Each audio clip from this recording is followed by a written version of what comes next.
মানে জামাই এসছি, আগে যা। অহনে বইকালে এটে যাম। দুলা ভাই তয় কি মাছ আন? ইলিশ মাছ আনিস।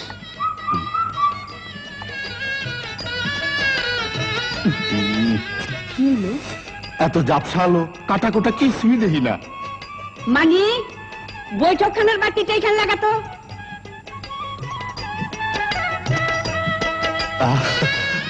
কি তামসা, সব ফক ফকা। ও মানিক, কি বাতি লাগাইলি? কে ফিলিপ? আলো যেমন টেকেও তেমন। আসলেই মাছের রাজা ইলিশ আর বাতির রাজা ফিলিপ।